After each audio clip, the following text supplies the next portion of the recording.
Welcome to episode number 212 of the Marine Layer podcast. We are live in Peoria. It's Mariners spring training season. We'll talk about everything we have seen so far. Here's your guys' reminder before we start this podcast. As always, make sure you're downloading these episodes. If you're listening, make sure to rate, review, leave it 5 stars. If you're on YouTube, go like, comment, and subscribe everywhere. Go check out our Patreon, which is brand new. We would love the support over on that side. And then if you're on social media, we know most of you are, follow us everywhere at Marine Layer Pod. Let's get it rolling. The pitch from Acevedo. A drive deep to right field. Down the line. The Mariners win this game 2-1.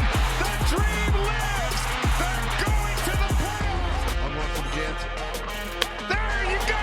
Left field. We got a tie ball game. Julio. Oh, baby, what a moment. Tie ball game at 7-7. And we welcome you to this episode of the Marine Layer podcast, part of the Just Baseball Podcast Network, recording on Monday evening, February 24th, from spring training. We're live here in Peoria today. What is the biggest storyline so far, do we think, Lyle? Is it that we got to see the kick change up? Is it that it's mid-80s the entire week here? Is it that we have this makeshift podcast studio in a hotel room? Or is it the fact we walked into the complex yesterday and you didn't have sunscreen? Ooh, which storyline do I want to go with? How about the fact that if people are watching on YouTube, they can see one of us made their bed and one of us didn't. Now, who do we think that was? Now, this is a hotel. You're making a hotel bed? I like to People who get paid to do that. Well, I like to sit on a nice bed personally. Well, as the people, if you watch on YouTube, it's fine. Like, there are a few ruffles here. There's a few imperfections, but for the most part, it's fine. Whatever. It's comfortable. It's a good nap bed. We had Leo's Island today, by the way. If you guys are coming down to Peoria and you need somewhere to eat, we talked about it last year. We'll just talk about it again. If you need the ultimate plate of carbs and chicken after a spring training game, Leo's Island Barbecue, you'll sit down, you'll eat the entire thing if you have a good appetite, and then you'll go back to wherever you are, and then you'll probably knock out for 3 hours. That's exactly what we did today. I would say this very much mirrored what happens just about every day when I get up for Brock and Salk, in the sense of by the end of the show, the juices are going and you're in the middle of live radio and you're enjoying it and you're thinking to yourself, yeah, I'm up now. I might have gotten 3 hours of sleep last night, but I'll be fine. But then you get home and you start to relax and you realize you've had some food in you. And then you think to yourself, wow, I'm really tired. And then you fall asleep, even though every day I say I'm not going to do that. That is exactly what happened here on Monday. You scoffed at my nap idea. I did, for that exact reason. I think to myself, well, I'm not doing I've done a little bit of Brock and Salk stuff this week, and I'll continue to do that, but it's not like the full 4 hours, getting up at 4:30, etc. Anyway, I thought to myself, I'll be fine. Let's figure out something to do in the afternoon. And boy, was I wrong. Between still getting up early, being out in the sun all day, probably not drinking enough water, had this huge plate of Leo's Island, and then get back to rest. Oh, yeah, we fell asleep. Not only did Lyle scoff at my nap idea, he fell asleep before I did. That's a tough look. That's a tough look for Big Al, but that's good because tomorrow on Tuesday when we go to spring training, you're gonna be nice and rested. You're gonna be nice and rested. How many short jokes did we get today? Funny enough, didn't hear one from Divish. I thought that was gonna be the second we walked in the door, and shockingly, he didn't do it. We got plenty from Brock and Salk, but from Divish, none. So I would say that'll last another day max. I'm sure by the time this podcast comes out, there'll be a short joke. There always is. Did anyone else have shorter shorts than we did today? I'm trying to think. Do we see any? I'm actually dead serious. It's a dead serious question. No, people should get with the times. People should get with the times. I was thinking of any of the players.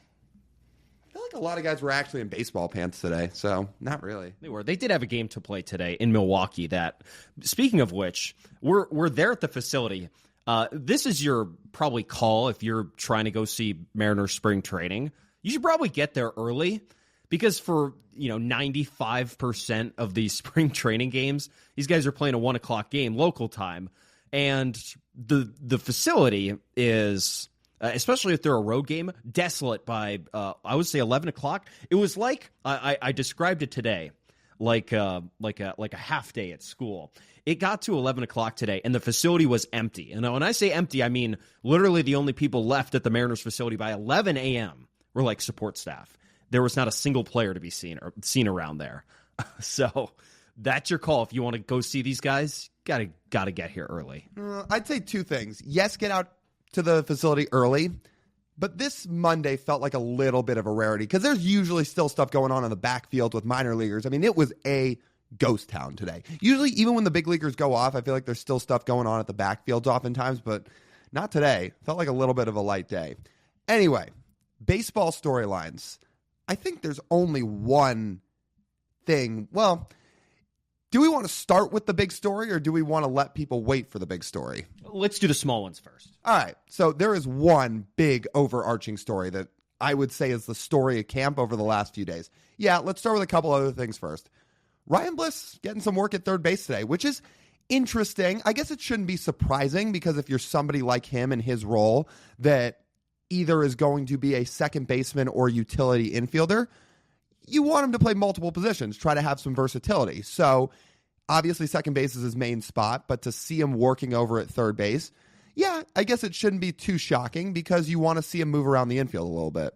There's a positive and a negative from this. I'm going to say the positive for Ryan Bliss's part is that when you look at him, he looks like a second baseman. He's not the most physically imposing dude. He doesn't have the strongest arm when it comes to playing defense on the infield. So that's going to most of the time lead to playing second base. If he can manage third, there have been Mariners third basemen, hence Kyle Seager, one of the best third basemen the Mariners have ever had. Didn't have the strongest arm himself over there, but he made it work. He was very good at, right angles and stuff and accurate throws.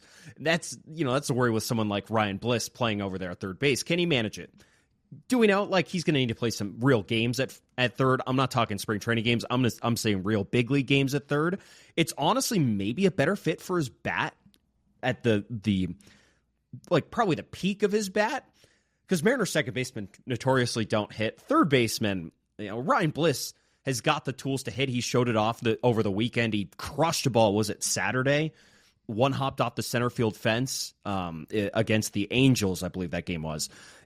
It's great. So he's got a lot of thunder in that bat, which is great. So if they can find a way to get his bat in the lineup a little bit more, that's great. And playing third base will certainly help him. The reason he's playing third is the bad news is not bad news, but maybe something that you will keep an eye on, raise your eyebrow at. When you think about the two guys that, let's paint the picture here. So Lyle and I are sitting there in the back part where the media and the players are. And field one is the one right next to us. And we're watching infield. And if you look at we're standing there on the dirt watching the infielders, the two third basemen, Jorge Polanco was not participating in this, was Miles Mastrobuoni and Ryan Bliss.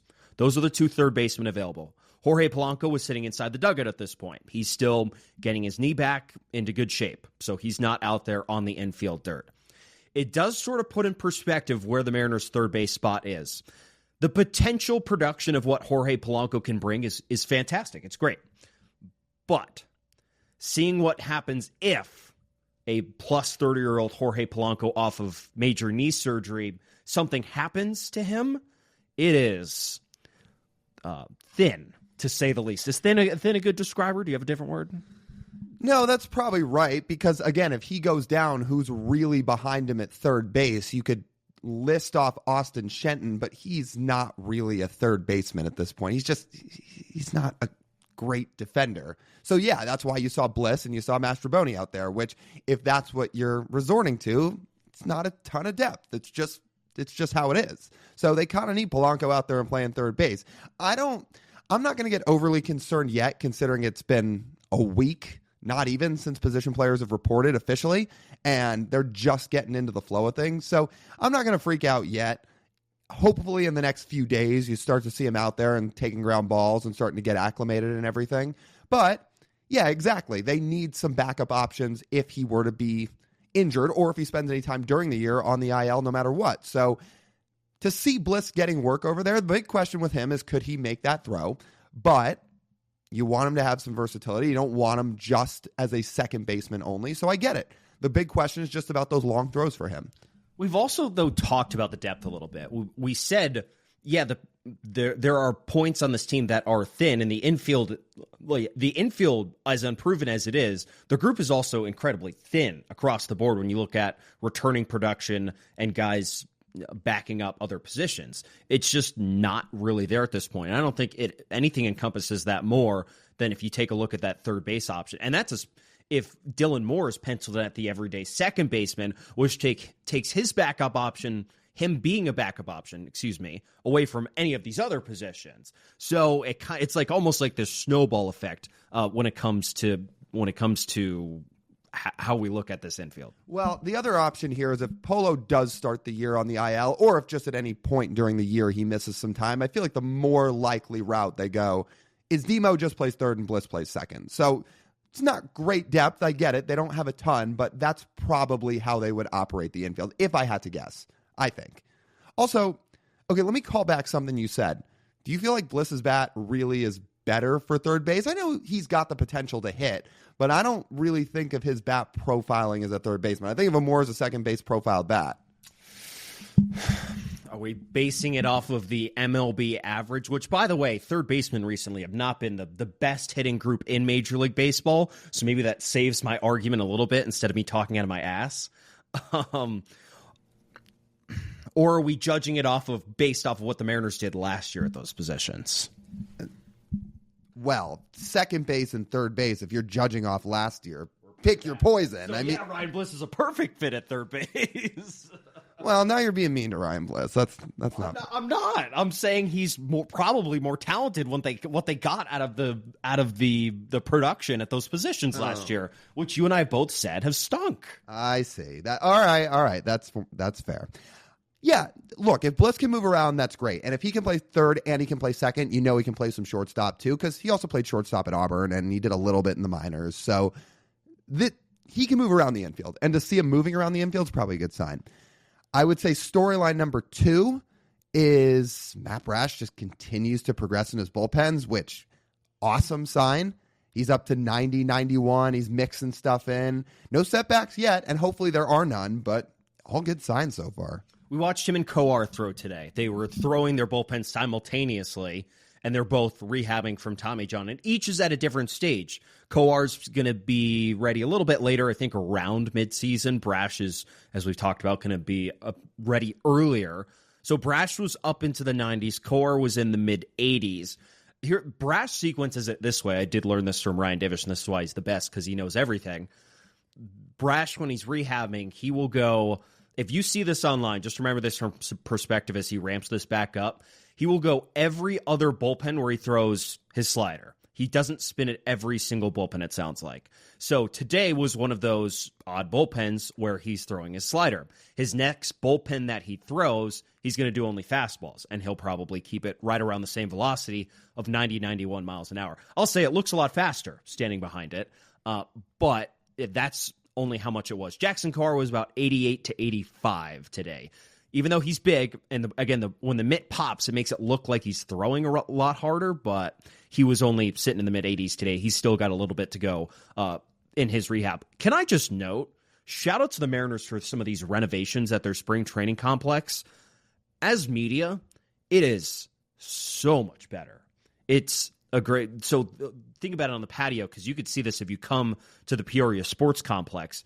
You as a fan can show up there. First of all, they've taken away the chain link fence that essentially separated the bullpens from the fans and the general viewing public in that little grass area where you can watch Field 1 and you can watch Field 2 where all the major leaguers are usually on.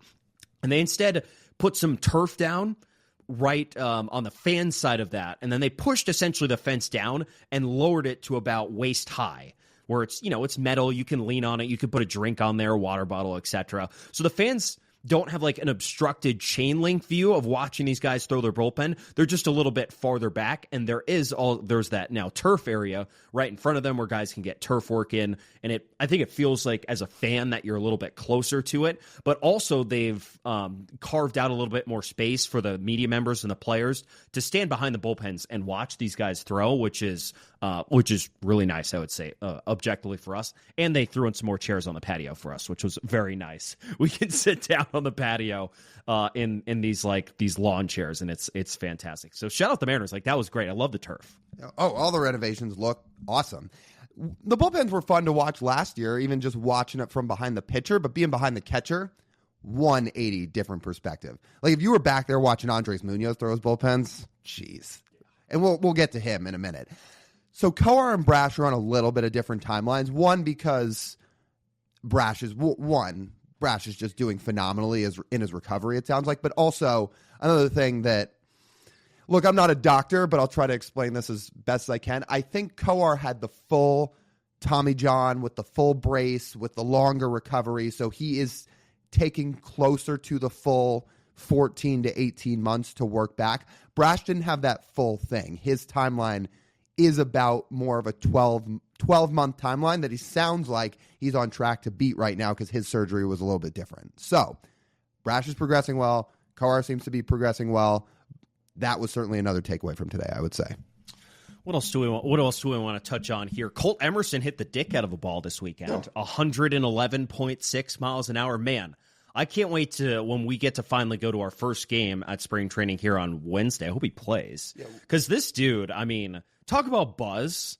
Ask anybody about Colt Emerson and the impersonation of him as a baseball player. I mean, man, oh man. Like, dude status. Mm-hmm. I don't think there's not a lot of minor leaguers, not in the Mariners system, not in most systems, that you can comp Colt Emerson to, because there's just that extra level.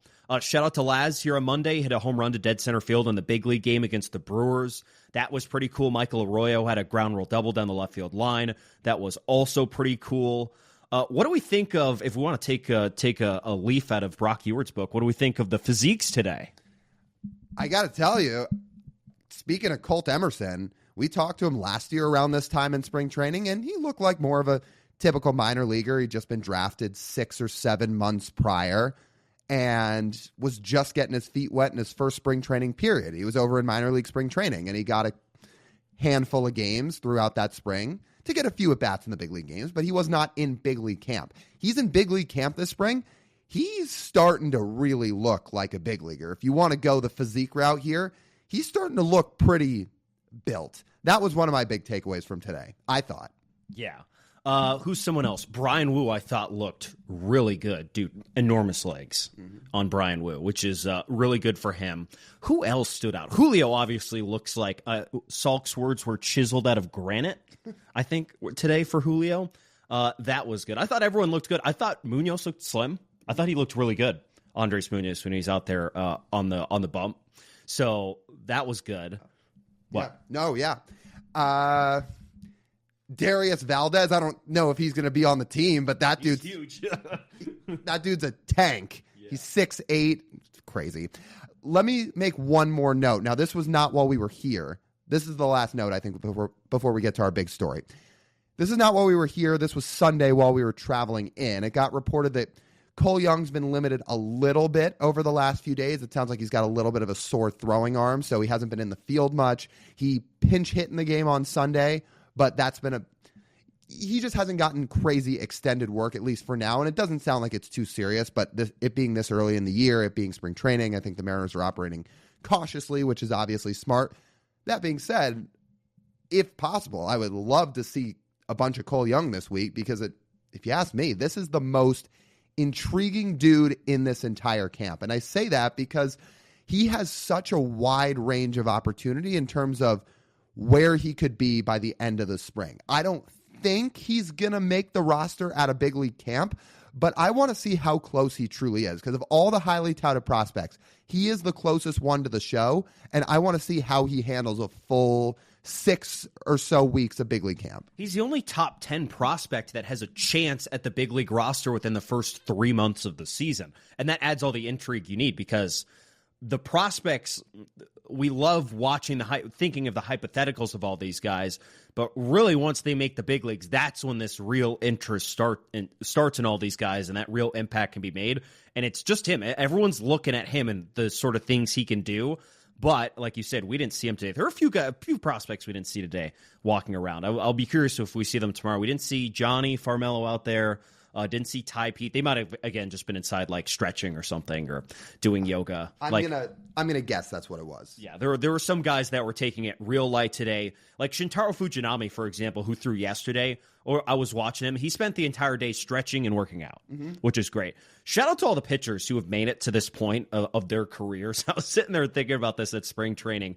Spring training and the regular season for pitchers. Yeah, you got to put your work in. You got to study. You got to craft your pitches. You got to work your bullpens. You got to be incredibly detailed. But once you make it to this point, man, off days for pitchers is great. I think it's one of the best things you could possibly reach is if you're a really good big league pitcher and you know how to utilize your schedule. Because, man, it doesn't seem like on your off days you have all that much to do. I was going to say, you want to rank best jobs in the world. NFL backup quarterbacks toward the top. Yeah. That will always be toward the top. But big league dominant starting pitcher, that might surpass it. Think about if you're somebody like Garrett Cole and you're on this huge contract. You pitch 1 day a week or once every 5 days. The other 4 days, look, you have your work to get in and some things you have to do and bullpens you have to throw and scouting reports to go over. But essentially, you're performing 1 day a week or once every 5 days. And after that, there's a lot of just hanging out. Oh, by the way, then you get $30+ million a year. Fans love you, but you're not playing every day. It's kind of a sick job. And in spring training, that gets dialed back even more. I was thinking back to the high school baseball days where people make fun of POs because they literally like rake bullpens and run diamonds and stuff. Like that's all they do besides throw, and people make fun of them for it. Well, think about it in spring training. At least in the regular season, these starters have to go out and throw 8 innings every 5 days, perhaps.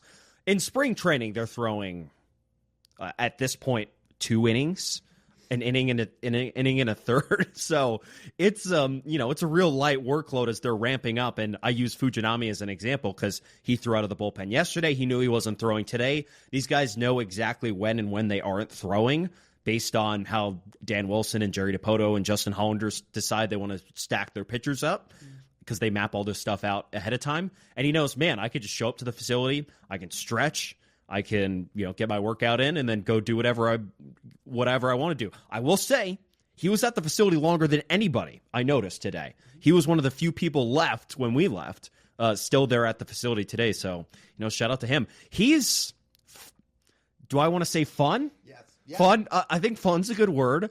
An adventure is another word. It's a roller coaster watching him pitch. We saw some of the highlights of him pitching on Sunday. It's a really interesting profile. I'm going to be completely honest. Will he make the big league roster? No, but in this bullpen, I mean, we're talking an upper 90s fastball. He throws a splitter at 93 miles an hour. Problem is, he just doesn't really know where it's going. And in the Sunday outing really kind of highlighted that. He nearly drilled Gabriel Moreno in the head. Alec Thomas nearly had one implanted in his hip, and not counting the 2 pitches that would have hit a batter in the other batter's box against him. But he also struck out 2 guys. So it's like dynamite stuff that goes legitimately anywhere. Are you sure he's not going to make the big league roster out of camp? You just list out the bullpen, especially with Brash being out.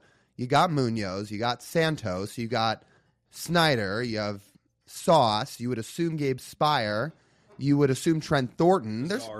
So there's one spot that's probably open in there. Yeah, if you list out all those guys, that's up for grabs, especially with Brash being out.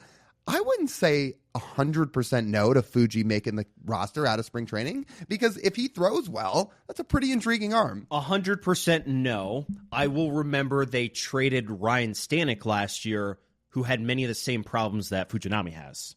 And they traded him because of that. Because he could not throw enough strikes, and they were sick of it. It seemed like because they essentially dumped him for nothing to the Mets. Does that so they're trying to see something different from Fujinami, but they already know we tried this, a big right-handed reliever with electric top-tier stuff.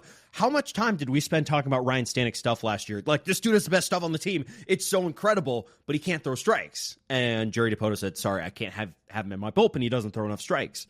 Fujinami's the same way. I'd be down, though, because it's wildly entertaining. It would be Fernando Rodney, but he throws harder. Yeah, exactly. With probably better stuff. So better stuff, yeah. That bullpen spot will probably be up for grabs. So we'll see. There are other guys that are going to be fighting for it, too. We'll see which route they go. Are we ready to talk about the big storyline here on our first day? I don't think there's any storyline that could possibly overtake this so far. This Andres Munoz changeup, we heard about it the other day before we got down here. This is insanity watching it for the first time. I mean, I thought people's reactions were maybe a little bit overplayed when they were talking about it the other day. I'm sure it was a good pitch, but I thought people's reactions were a little bit overplayed. No, this thing's very for real. Wow. It's the only pitch I think I've ever seen in Major League Baseball where everyone gasps every time it's thrown. That's probably because it's new and that he only throws it a handful of times. But I'm dead serious. Every time he threw it in a bullpen, every time he threw it in the live session he had today, people were like, and that's how you can tell the pitch is good. It's low 90s, and when it's playing off a 101 mile an hour fastball, except it drops probably. So if it has, let's do some ASU math here. Shout out ASU because we're here in Arizona. If his fastball is like 20 inches of ride and the changeup's 10 inches, is that right? Do I have that right? Is it 30 inches? Or am I just full of shit right now? Anyways, there's still a big separation between his fastball and his changeup. And man, I feel terrible for Cade Marlowe because he's the only one who saw that pitch in a live at bat so far, as far as I'm aware. And yeah, he swinged and missed. It was a really, really bad swing. Really bad swing for Cade. He was a little bit overmatched against Munoz. And then Julio comes out after the fact and said this, and I quote, "I don't ever plan on facing Andres Munoz again because that guy's too good." So if that doesn't tell you where Andres Munoz is at with his stuff, when it comes to the fastball, when it comes to the slider effectiveness, when it comes to this kick changeup, I mean, it's just insane. Let's not forget this slider that Andres Munoz threw. Just 2 seasons ago in 2022 when the Mariners made the playoffs, this was a top 3 pitch in all of baseball. And now he's going to add a pitch that's, if it makes it to the regular season, that could be better. I would think at this point it's trending toward the regular season. He's still, I'm sure, going to have to throw it a bunch more, but the way it's trending, you would have to think it's at least something he'd use sometimes, even if it was 4 or 5% of the time, just to have it. I mean, right now it looks too good. And I would assume that, I would assume people are going to just tell him, keep throwing that pitch. We don't have all the data. We're not in those meetings. But if I had to assume, and I was the Mariners analytics team, if I was their front office group, if I was their pitching group, I'd say, yeah, I'd probably keep throwing that pitch because it's working and it looks unbelievable. So, and the idea behind the pitch is the same thing as his sinker, because he needed that pitch for lefties, and this is just another pitch against lefties. He'll have his four-seamer and his slider against righties, and then he'll have this changeup and his sinker against lefties. And then he can be the ultimate balancer. He can be the rare reliever that has 4 pitches that is equally balanced against lefties and righties. And then all of a sudden, Andres Munoz becomes an absolute cheap code. How much money is he making this year? $3 million? His contract really is something else. Because he would be a free agent after this year. Yeah. Right now, he would be an ARB3. He'd be in his final year because he debuted in 2019, at least per Spotrac, however you say it. It says in 2025, he would currently be an ARB3. So, yeah, I mean, shout out the Mariners for getting that contract done. Shout out for Munoz for wanting to sign it. And I'm glad he's going to be here a while because he just continues to get better and better every year. He's still pretty young, and we know he's one of the game's best relievers. If anybody's curious about the results he had against Julio in the live at-bats today, they had 2. Munoz won the first one. He actually overmatched Julio a little bit in the first one. He blew a fastball by him. He had him a little bit off balance. Then Julio got him back in the second one. He one-hopped a ball off the wall. I don't know if there's a more fascinating and entertaining live at-bat in the Cactus League than Andres Munoz versus Julio Rodriguez. Just off the top of my head, Emmanuel Clase versus Jose Ramirez would be pretty cool. That's a good one. See, I don't think starter versus star player is that interesting, even if it's an elite starter, because you see those matchups all the time. It's these absolutely dominant relievers versus the star bats with filthy stuff that you don't get to see that much. So I'm even trying to think out loud about some other at-bats. Would Mason Miller versus Brent Rooker be pretty cool? Yes. I don't think it's quite Munoz versus Julio, but another one you could argue. I'm just trying to think about some other ones out loud about those type of at-bats. I mean, maybe Shohei versus Mookie if Shohei was up there pitching. That'd be maybe that one tops it. Well, but given that show hasn't pitched in a long time. Right. Or even maybe Roki Sasaki versus Shohei would be another pretty unbelievable one. Point being, Andres Munoz going up against Julio in live at-bats is on a very short list for intriguing live ABs. I have one more storyline I want to talk about, but I believe you do have an ad to read. I do, and before we do that, let's talk to you guys about our friends over at Pagach's Pub 85. That's over in Kirkland. You guys know it is an awesome, awesome spot to go hang out. You want to go watch some spring training games over the next few weeks. You want to go set up for March Madness. Head over there. You can play some pool, some darts, etc. And if you want some awesome drinks, those are during happy hour. It's from 2 to 6 p.m. on Monday through Friday. Drinks are $3 and $4, you guys. Awesome deals. So all of that, fun time with your friends, great food, drinks, etc. is all over at Pagach's Pub 85 in Kirkland. All right, your last storyline is, I actually don't even know what it is, so let's hear it. Because it's a mystery, just like Logan Gilbert's new pitch. Logan Gilbert threw one pitch today that was qualified as a quote-unquote, per Adam Jude's tweet, a mystery pitch. I think Logan, as far as Logan went towards presenting it, he said it was a sinker. I did see some discourse online that it could be a splinker. They're not. So here's every single thing we know because he threw it legitimately one time today. That's it in his outing against the Brewers today. So it is sinking action to it. He threw it for ball 4, joked and said that Cal Raleigh might not ever let him throw that pitch again because he threw it for ball 4, and that he's not willing to share any more details on that pitch yet. I think Splinker works a little bit better, just honestly because Logan's extremely cool and all the pitches he develops are extremely cool. So I feel like a Splinker works a little bit better. But thinking off of that as well, he already does have a splitter. So how does it work when you have a Splinker and a splitter? One's faster, but it's the same exact action. It's the same idea. Mm-hmm.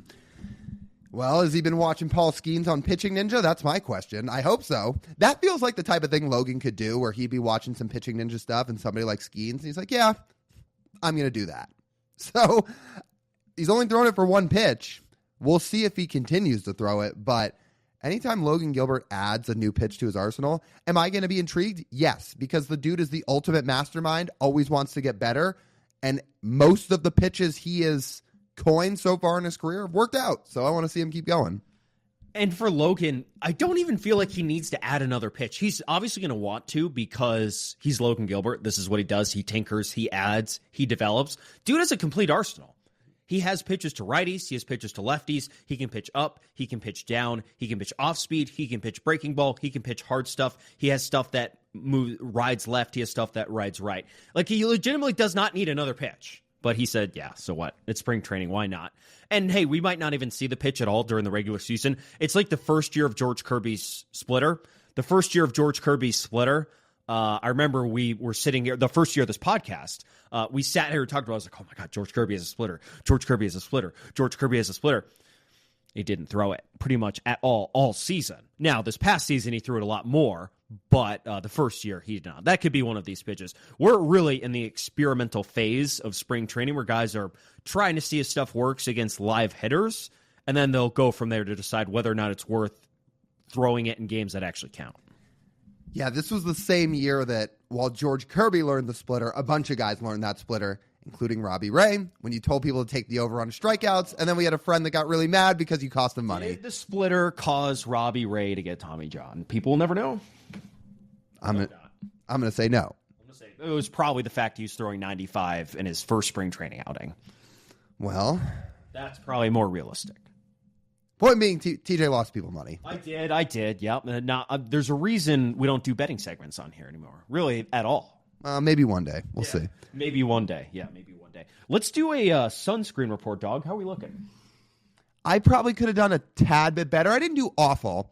But I can tell there's a couple spots I missed. This is always what happens on day one. You get back into the flow of putting on sunscreen. There's a spot or two you miss, and then you kind of reset and readjust the next day. And tomorrow, on Tuesday, I'm going to know which spots I still have to cover my face with sunscreen. I think there's a very important point here. Number one, think that you're happy about. You did burn your ears a little bit, though. I'd say the important thing, no nose. Peeling nose is a bad thing. So we escaped that. The corners are not the end of the world up here. You got to watch this on YouTube, by the way, because this is really great podcasting. We look up here in the corner. It's a little bit red, but overall, I think it's good. I got this little diamond on my chest of redness. I think that's perfect, and I think fitting going into the rest of this week. All right, one thing you're looking forward to tomorrow is what? Let's see.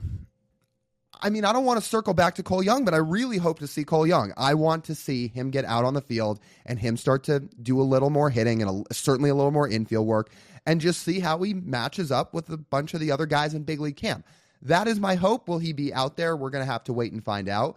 But I will tell you the next time we record a podcast, that one will be out on Friday, we'll have 3 more days of spring training to recap. So we'll have Tuesday notes, we'll have Wednesday notes, we'll have Thursday notes. I'm sure we'll have a bunch of interviews that we'll have done by then. So there'll be a bunch of things to recap. But if you're asking me one thing, yeah, I hope Cole Young. And if you want me to pick one more, I would say George is supposed to start Wednesday. Logan started today. Who is it Tuesday? Is it Bryce? Is it Luis?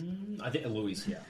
All right, so I'll be interested to see Luis's first start of the spring. Listen, it sounds like all of a sudden it is not a certainty. How about this? It is not a certainty who's going to start opening day. It is not a certainty it's going to be Luis. Logan got the first start of spring training. Now, that doesn't mean Luis couldn't start opening day, but I'll just be interested to see how he looks in his first start of the spring. He's a guy that, even though he's still a very, very good pitcher, can pitch a little bit better than he did in 2024. How's he going to look at his first outing of the spring? How's his stuff going to play up? Is he going to hit? Is his command going to be good? Is he going to miss bats? That is a big one. Will Luis Castillo miss bats? Because he didn't do enough of that last year. So it'll just be the first start of the spring. You can't take home any ridiculous notes from it, but I'll just be interested to see him get out there. I hope they don't judge the opening day starter based off of spring training results more than, I'd say, spring training process, I think is what they're going to go for here. AKA, like, Logan got blown up today. So that's not going to go into their decision to whether or not to name him opening day starter. It's an interesting thing. Okay, one thing I'm looking forward to, and I said tomorrow, what I meant mostly was, like Lyle said, the next 3 days before we record next on Thursday night. Okay, one thing I am looking for. I'd say first, I'd say for our guy Logan Evans, who's going to pitch in a game, I believe, between now and then. We caught up with him today. Great catching up with Logan. Shout out to you, Logan. That he bounces back and has a better outing than he had his first time out. He was mentioning us today. They were trying to work on some of those bunt plays that he had a play where he fielded the ball in front of home plate and he threw the ball way down the first base line and said, hey, we're trying to work on that. Just trying to plan it out so it's a little bit easier on the pitcher, a little bit easier on the first baseman. So it was good getting to catch up there. So I hope he has a better second outing for us. Let's say out of the big leaguers. Big leaguers. While you're thinking, let me make one note on that too, and something Logan did say to us. This is why you can't always take spring training stats into effect and can't take them too seriously. Look, on paper, was that Logan's best outing of all time? No. He obviously gave up a few runs and not everything was perfect. But he said, you know what? For my first start of the spring, for the things I wanted to accomplish, I was actually happy with the way my stuff was playing up and by the way I was attacking. So he said for the things I wanted to do in my first outing, I was actually happy with it. And maybe in spite of the throw down the line. So that's why don't always take it too seriously when a guy doesn't have their best outing in the world in spring training. Let's see. Let's say I want to see some live at-bats on the backfields with Mitch Garver, and I want to see him do well. I'd say that's what I want to see. There's a lot of things I could pick out. I want to see JP. I'd love to get to talk to Polo and see how he's doing. We could catch up with Polo, see how his knee's feeling. Maybe introduce ourselves to Donovan Solano and see if how talkative he is and what kind of guy he is. Keep an eye out those guys over there at third base. It's really easy to go pitchers, and I think overall just no injuries between now and then. I think that would be really nice. That'd be great. Oh, yeah. That is my single favorite part of spring training. Even with all the games going on and all the work you get to see, it's getting to catch up with all these guys. There's so many of these guys that we love talking to and are so interesting. That's my favorite part. That is the stuff I really look forward to the most, especially because you're in a setting where everybody's laid back, sun's out, guys are in a good mood. It's fun. Spring training's fun. So all that stuff, we can't wait. We'll have more on Friday's pod with everything we've been doing at spring training. We think we're going to try to do a couple of sit-down interviews this week, which we haven't done before. We hope that happens. We'll keep you posted on that. We're working on it right now, so we'll see. But we got a bunch of stuff planned the next few days. We can't wait. It's just day one at time of recording. And yeah, we're having a blast here in Peoria so far. All right. That just about wraps up this edition of the Marine Layer podcast. You guys know the drill. If you want to listen to the full form podcast, you can do so wherever you get your audio pods. Make sure to download, make sure to rate and review. Please leave it as a 5-star review. Keep getting those reviews up. We want to see them keep going up with the Apple reviews, the Spotify reviews, everything. Go like, comment, subscribe on YouTube. If you're on Patreon, go check out our brand new Patreon. We're going to be adding more stuff to it as time goes on. Again, we just started it. We've had a crazy busy month. As soon as this month comes to an end, we're going to start working on more ways to get you guys implemented and interact with you guys that much more, because that was a huge reason we wanted to start that. So go check that out and then follow us everywhere across social media. We're posting content every day at Marine Layer Pod. That's TJ. I'm Lyle. As always, we thank you guys for tuning in. We'll talk to you soon.